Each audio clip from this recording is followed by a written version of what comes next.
Justin here. Heads up. This is part 2 of a 2-part episode. If you haven't already listened to the first half, I recommend you do that first.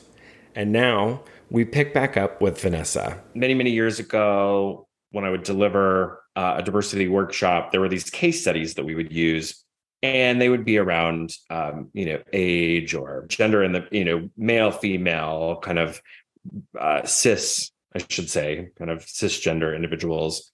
The kind of the typical stuff that we would talk about, say, 20 years ago when it comes to diversity. But there was one case study that was about, a transgender individual in the workplace. And so conversations 20 years ago about transgender individuals was very different than today. And so I loved using that because I wanted to challenge people and get them to think differently. And there would just be these reactions. Like, if you're talking about having a female CEO versus what if we had a transgender CEO, female CEO, oh, of course, consciously I can say, yes, we should absolutely do that. And then when I would pose, what if we had a transgender CEO, people would just lose their lids. And I'm curious, as you've gone into organizations and worked with executives who have kind of rigid ideas around what is professional and acceptable, what are some examples of conversations you've had? Professional and acceptable are loaded terms. Yes. And they can mean a lot of different things to different people. It depends on who you're talking to when you use those terms. But I know what you're saying. And I think when you run into executives who have that mentality that you just talked about, that's kind of still locked in 20, 30 years ago, and hasn't really progressed into the 21st century yet. You have to start at, with some real basics.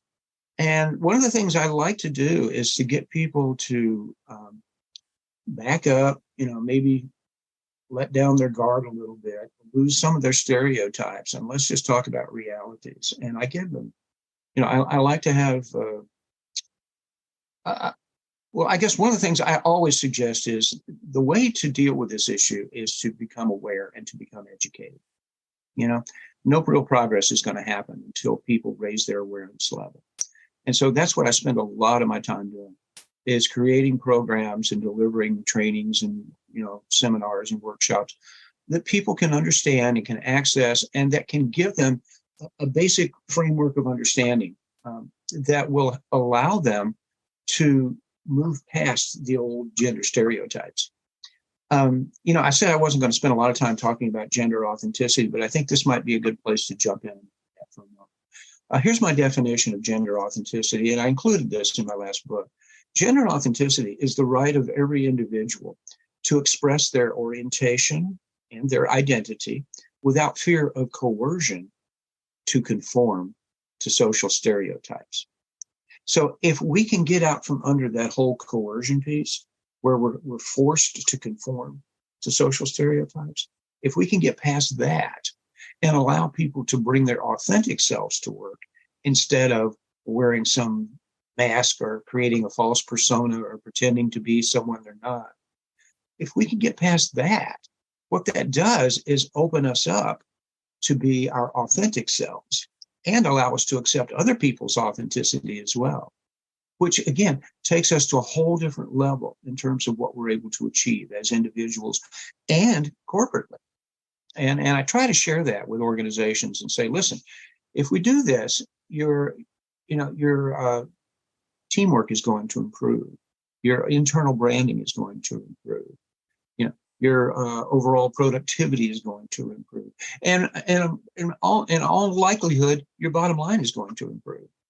And most organizations get it when you start talking about bottom lines. So I think it's a question of putting it into context and helping people understand that this kind of thing, and raising awareness and educating ourselves about this particular phenomenon is going to be beneficial. Because trans people are here. We're not going away. There are many organizations that have openly trans people working in them now. And it's really just a question of, equipping organizations with the tools and information and resources they need to be prepared to deal effectively with those folks in workplace situations. And that's my job. That's what I try to do, is to provide, that equipping in ways that are meaningful and accessible and useful. I couldn't help but think of, RuPaul's quote of "We're all born naked and the rest Yeah. is drag." Yeah. You know, it Yeah, to a certain degree, that's true. it's well, I think of, it's part of gender expression is just the clothes that we wear. Yes, of course. And um there was someone that I was debating with, and I was like, well, I don't like the shirt that you have on, and that's extremely reductive, right? But I was trying to get them to understand, like, that's what we're debating about in part. Yeah. Well, clothing to me is just simply an external demonstration of who we are on the inside. Mm-hmm. When I do trainings, for example, I give people some very basic understandings, and I parse out the differences between sexual orientation and gender identity and gender expression. And I talk about how gender expression is different than the other two, because gender expression is about an external demonstration of who we are. The other two are on Mm-hmm. the inside. Your sexual orientation and your gender identity are internal, but your Mm-hmm. gender expression, the clothing that you wear, your hairstyle, your jewelry, your style, whatever it might be, that's external, and other people can see that, and because they can see it, they can make judgments about it, and that's where discrimination often enters the picture, is based on visual cues that people take in, and they go and they make judgments about it. And sometimes those judgments are positive, and sometimes they're not so positive. So we need to Mm-hmm. give people, facts and reality and truth so that they can make informed judgments as opposed to just knee-jerk reactions, to what somebody may or may not be wearing. Because frankly, what I wear on the outside really has nothing to do with whether or not I'm able to do my work. It's Mm-hmm. just simply a reflection of who I am on the inside. That's all. Mm-hmm. And I think if people can view it, from that perspective and use that kind of context, I think it can maybe help us get past that initial, hump of negativity and move into some more fertile, soil that can help us, generate some progress. Something I heard in what you said, kind of looking at it from another angle, is to reject the way that someone's expressing themselves via, their clothing. That outside expression is a rejection of them as a human being and who they are inside. Yeah. No, you're right. And because that's true, I think we have to be very careful about it. Rejecting people because of who they are is a very slippery slope. It's not a good place to be. Mm-hmm. It causes all kinds of social problems and social ills. To reject someone because of their skin color, or their age, or their sex, or their abilities, their physical abilities, or whatever, that's just wrong. It Mm-hmm. just is. When it's a moral and ethical, situation, and we can choose to make good ethical decisions, or we can choose to go down the rabbit hole of negativity. And right Mm-hmm. now, our country seems to be diving headlong down that rabbit hole. And that has me deeply concerned. One of the things I'm hoping, and I've been making some noise about this recently, I'm hoping that companies and major corporations, particularly those who claim to be allies, uh, Pride Month is coming up in June, and we Mm-hmm. see all these corporations that show up for the parades, with the floats and the booths, at the Pride celebrations, and all of that kind of thing. And I'm thinking to Mm-hmm. myself, okay, so you're allies and you want to show up for the Pride celebration. That's great. But right now, we need you to speak up on our behalf and talk to these elected officials and let them know that attacking the LGBTQ community, and particularly the trans community right now, is simply unacceptable, and it's Mm-hmm. wrong, and it needs to stop. We need to reverse that trend. I mean, there's over 500 bills that are either pending or that have recently been passed that are anti-trans in this country right now in state houses around the nation. And because that's true, companies who claim to be our allies need to put their money where their mouth is, I guess is what I'm trying to say. Um, Mm-hmm. don't show up in June and tell me you're an ally if you're not willing to speak up and speak out on behalf of my community when we need. I guess Mm-hmm.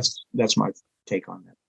Yeah, I'm gonna drop one little thing on on so Bud Light. I'm very curious to see how Bud Light handles Pride Month, considering every prior year their logo would change to a rainbow logo. And I'm curious what side of the fence they feel like being on in June.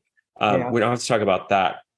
But what I do want to dig into is that legislation, because what's frightening to me and also concerning is that others who identify within the LGBTQ umbrella aren't as concerned or outraged at what's happening to legislation against trans individuals, particularly in Florida and some other states, because this is a really slippery slope that will turn into anti-gay, you name it, right? They're attacking the smaller part of that umbrella because that's where they can start to draw a wedge. Well, yeah, and they always go after the low-hanging fruit, which means the most vulnerable populations. And transgender folks are considered to be the most vulnerable simply because our numbers are not that huge. And so, our opponents feel as though, oh, okay, we can go after them because they're not in a position to fight back. And so that makes us easy pickings. And we need to disabuse them of that notion if we can, because trans people are not going away. We might have to go underground in some places. We might have to, do whatever's necessary to survive, but we will survive and we will not go away. And I think it's just, really critical that people understand that. The fact that we are under attack right now does not mean that we're going to disappear overnight, because we aren't. We will be here long after these anti-trans bills have, passed away and gone into the dustbin of history. And I think it's really important that people know that and be aware of that. You can pass laws and you can, play your games and do your political stunts and all that kind of stuff. But in the end, transgender people will still be here, and we will still be making our contributions, and we will still, be the gifts to the world that I know our community truly is. And there's, along with that, I can't help but think about, our history. I just think of, as a gay man and thinking about the history of leading to more wide acceptance of gay individuals. And you look back at Stonewall, and it wasn't necessarily the gay men, it was the trans individuals and the drag queens that were the ones throwing the bricks and the ones that were leading the charge. It was Marsha Johnson, and Sylvia Rivera and those folks who were, leading there wouldn't be a modern day rights movement for our community without, those folks. Yes. And I feel like we need to, out of historical respect, pay that back as gay men who have the privilege of wider acceptance. And I don't feel that we have wide acceptance, but wider acceptance. Yeah, I want to. That's true. Find ways to pay that back. So hopefully this work does some of that. That'd be great. And, I think we all, are in this together, frankly. I don't, say that, well, you've got gay men over here and you've got trans people over here. I think we're all just part of, a big community, and, we need to help each other and do whatever we can to be supportive of each other. And I have never understood, it has never made any sense to me why certain factions within the larger LGBTQ community are so adamantly antagonistic toward each other. That has never made any sense to me. We've got to pull together, like Benjamin Franklin said, we must all hang together, or most surely we will all hang separately. So I think it's critical that we come together and that we combine our efforts and our strengths and our power, whatever that might be, to create better situations for all of us. I certainly want to be supportive of my, gay and lesbian and bi friends, in the community. And I would hope that they would want to be supportive of me and my community. As we think about some of this legislation that's been introduced, what do you see as the impact of belonging in organizations, in, different communities? Well, I think the belonging model can be a strong template for organizations to adopt and to, inculcate and to utilize throughout the entire strata of their organizations. from the C-suite on down, to the newest employee. I think that belonging, creating an environment in which belonging is central, can be so incredibly empowering, and in the process, lead toward greater success for any organization. Because the more you empower and equip your people with knowledge, with information, with tools, resources, whatever they need, to be successful, the more you do that, the more success you're going to see. One follows the other.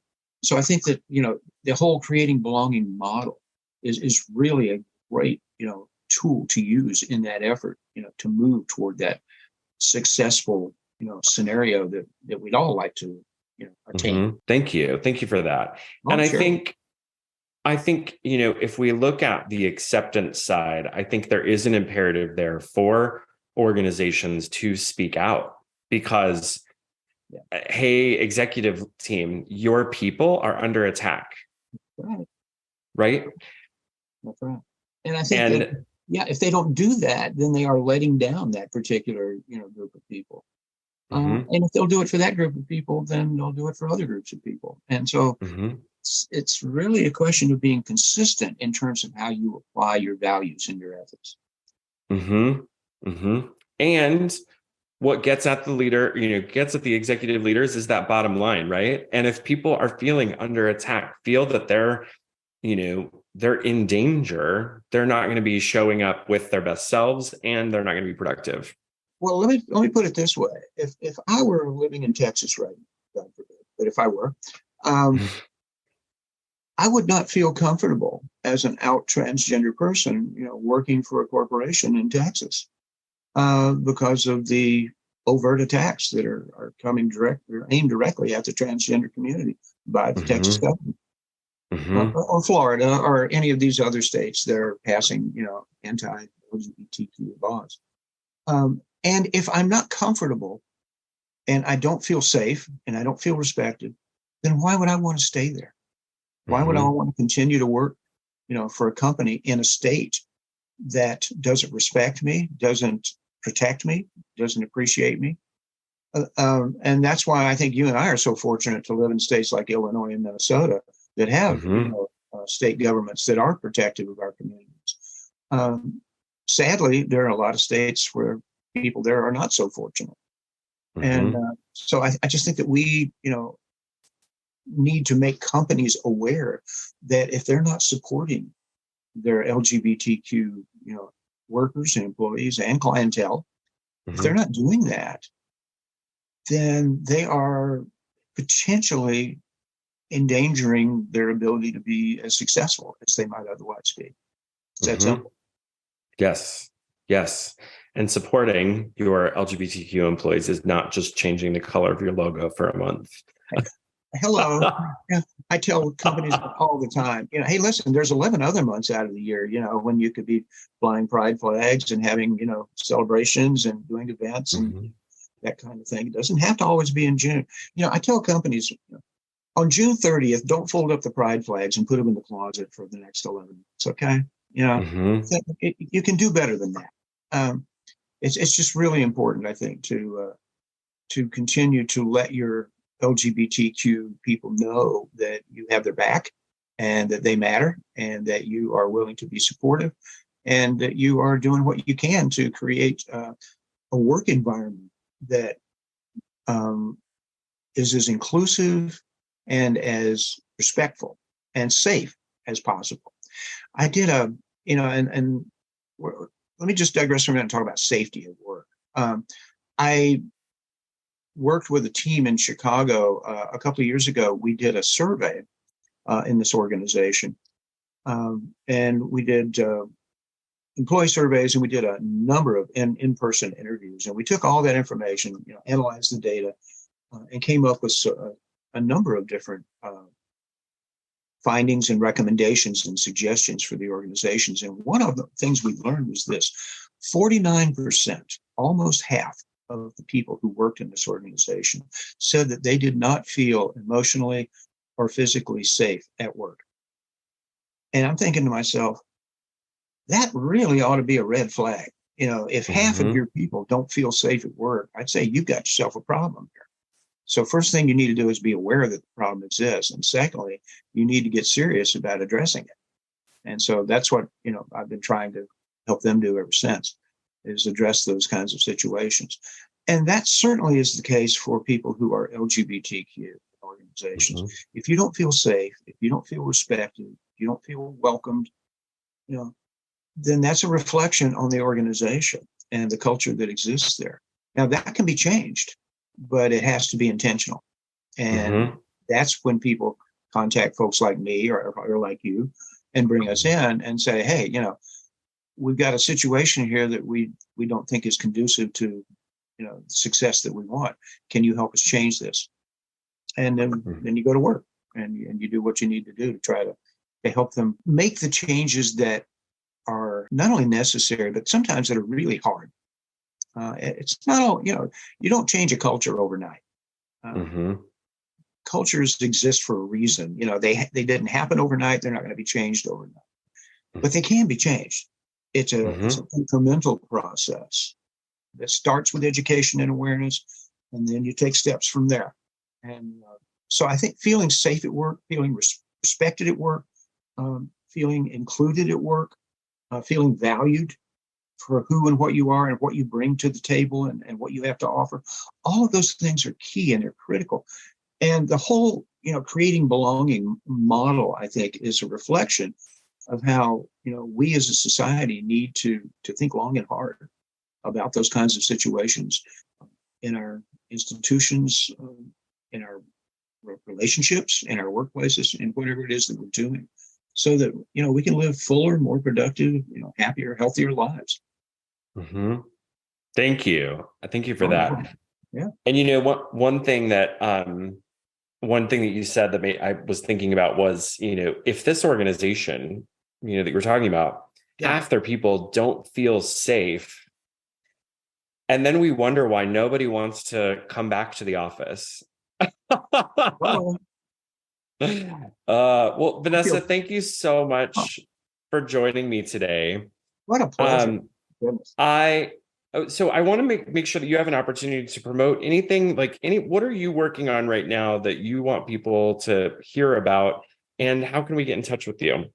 Well, first of all, you're welcome to visit my website. It's just www.vanessasheridan.com. That's pretty straightforward. And you're welcome to visit that. You can find out about my books there. You can contact me through that. You can learn more about the work that I do, some of the clients that I've had, that sort of thing. So, feel free to reach out to me if there's something I can do to help you or your organization. That's the first thing. Secondly, in terms of what I'm doing right now, I just feel so fortunate to have such great clients for my consulting business. I was just in New York not that long ago doing a training for global site leaders for Pfizer at their world headquarters in New York, and just had a fantastic time talking with these folks who are really smart, and very capable, international business people, and we just had the most wonderful time. And I recently wrote a new HR policy for Pfizer about onboarding transgender employees to help bring them on board. So Pfizer is making some efforts to be more trans inclusive, and I get to be a small part of that. So I'll be traveling around the country later this year to various sites doing trainings for management and frontline staff, in terms of trans awareness and this new policy that I just wrote.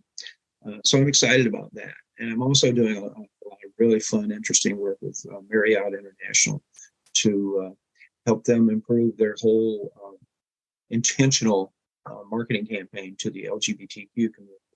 So there's a lot going on. I feel, again, really fortunate to be in positions where that's going on. I've been working on a new book, and I don't know if this is ever going to come to fruition or not. It's been a slow process. I've been working on it for about a year now, but it's a book on personal authenticity, and it kind of aligns with the conversation we've had here today. But Mm-hmm. that's a something that I'm continuing to learn about. And as I learn, I like to write because it helps me process things. And hopefully that'll end up turning into a new book as well one of these days. So those are a couple of the things that I've got going on. And again, I'm just one of the luckiest trans people on the planet. I love what I do. I've been doing it for a long time. And I want to keep doing it because I know that it makes a difference. And frankly, as I look around me, I see the incredible need for raising awareness and for educating people. And that's where I plant my flag and try to make a difference. And I'll just keep doing that for as long as I can. Vanessa, you say you're the luckiest trans person on the planet, but I think the planet is lucky to have you and the work that you're doing. So thank you for all of the necessary work. And I want to continue helping you in whatever way I can. So likewise. Thank you so much. And we'll see you all again on another episode.